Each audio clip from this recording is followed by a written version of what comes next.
मी सुद्धा अमित शहाजींना मेल करतोय आणि माझी सुद्धा मागणी तीच आहे की निपक्ष आणि वस्तुनिष्ठ चौकशी अहवाल आला पाहिजे। कारण आजचा 16वा दिवस आहे, अजूनही ब्लॅक बॉक्सचा डेटा सार्वजनिक झाला नाही। काही तासांपूर्वी माननीय केंद्रीय उड्डाण राज्यमंत्री मुरलीधर मोहोळ यांची पत्रकार परिषद मी सांगलीवरून बघितली। त्यांनी त्यात बोलताना सांगितलं की आम्ही लवकरच तो डेटा सार्वजनिक करू।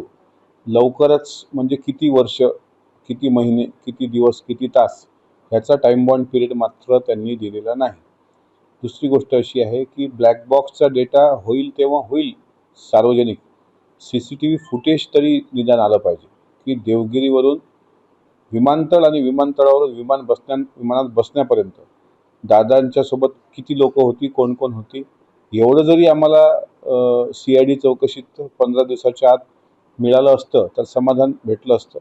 अद्यापही CID चौकशीचा पाहिजे तेवढा प्रभाव किंवा पाहिजे तेवढ्या प्रमाणात जे इनपुट भेटायला पाहिजे ते मिळत नाही आहे। याबद्दल खरंच वाईट वाटतं, कारण इतक्या मोठ्या नेत्याचं असं दुर्दैवी झालेला अपघात आणि त्याबद्दल अजूनही सत्यता महाराष्ट्राच्या समोर न येणं, त्याच्यामुळे त्यांनी जर चौकशीसाठी पत्रव्यवहार अमित शहाजींसोबत केला असेल तर मी पण आमदार म्हणून त्यांना पत्रव्यवहार करणारच आहे।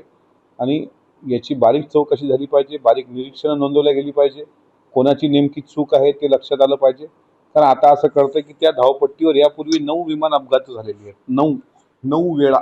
इतकं विमान अपघात झाल्यानंतर आणि त्यांनी मुरलीधर मोहोळ साहेबांनी हे पण सांगितलं की ते खाजगी एअर स्ट्रीप आहे, म्हणजे खाजगी लोकांना दिलेली, त्याचा सरकारचा त्याच्याशी काही संबंध नाही। पण शेवटी विमान प्राधिकरणाच्या अंतर्गतच त्या गोष्टी येत असतील, त्यामुळे असं संभ्रमाचं वातावरण निर्माण होणार नाही आणि तसं स्टेटमेंट पण आम्हाला वरिष्ठांकडून अपेक्षित नाही।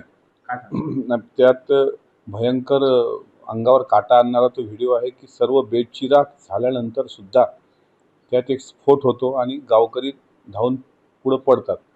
मग त्यामध्ये जिलेटिन ठेवल्या गेले होते का, त्यामध्ये स्फोटक काही द्रव्य ठेवल्या गेली होती का?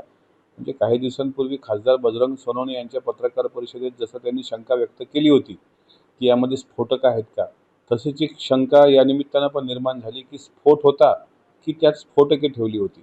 आणि असा व्हिडिओ आत्ता 15 दिवसानंतर आला आहे। अनेक असे व्हिडिओ लोकांकडे असू शकतात आणि हळूहळू हे जर पुढे येत गेलं तर त्या मृत्यूचं गूढ किती भयंकर असेल याची कल्पना करवत नाही।